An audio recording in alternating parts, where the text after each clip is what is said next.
My research investigates how violence is organized in civil wars. Specifically, I'm interested in why armed groups switch sides in civil wars, and why so many wars see systematic realignments of armed actors. In conflicts such as those in Somalia, in Chad, in DRC, Central African Republic, and in Sudan, where I do my work, armed groups switch sides almost as if passing through a revolving door, fighting with the government today, with the rebels tomorrow, and back again with the government. Side switching is more than just a characteristic of these wars. I think in many ways it is the war, with cycles of protracted violence fueled by systematic realignments among armed actors. Think, for instance, of the situation in Iraq.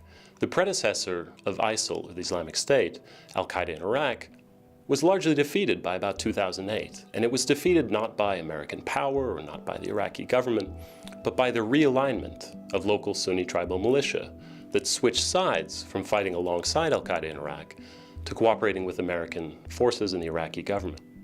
Fast forward to today, and one way to understand the very rapid expansion of ISIL in recent months is the realignment of many of these same Sunni tribal militia with ISIL away from the Iraqi government. Side-switching and defection matters in civil wars, not least because it makes them much harder to end. Civil wars tend to end either through military victory or through negotiated settlement, and side-switching complicates both of these.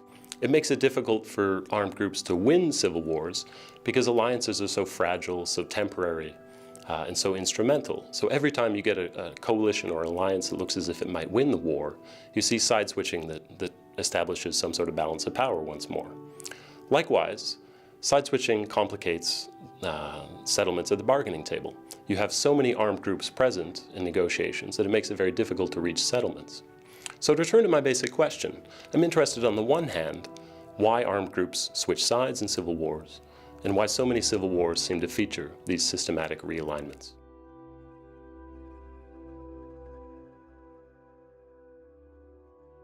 Research offers several explanations for how violence is organized and who fights with whom in civil wars. One line of explanation emphasizes ethnicity, and certainly many civil wars are organized ethnically. What I find in my research, however, is that sub-ethnic identity tends to be far more salient. So it's clan or tribal or sectional identities that determine patterns of alignment. In fact, governments selectively recruit from within ethnic groups, exploiting sub-ethnic divisions to flip local insurgents to fight with them. Another explanation emphasizes ideology.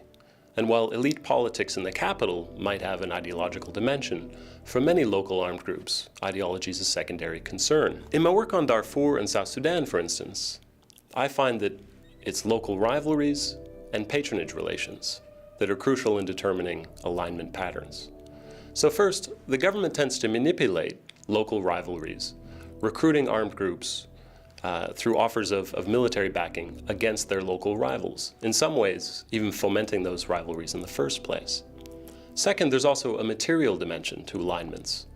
Armed groups position themselves in what Alex de Waal terms a political marketplace, selling their allegiances to the highest bidder. Coming back to the case of Iraq, what proved crucial in 2008 in flipping local Sunni militia was not abstract ethnic or sectarian appeals or ideological appeals against Islamic radicalism. Instead, it was offers of guns and money that exploited local rivalries and created patronage relations between these groups and the government in Baghdad. But these offers of guns and money might foster temporary instrumental allegiances, but as we've seen recently, they don't solve the underlying fundamental problems of governance that are really crucial in ending civil wars.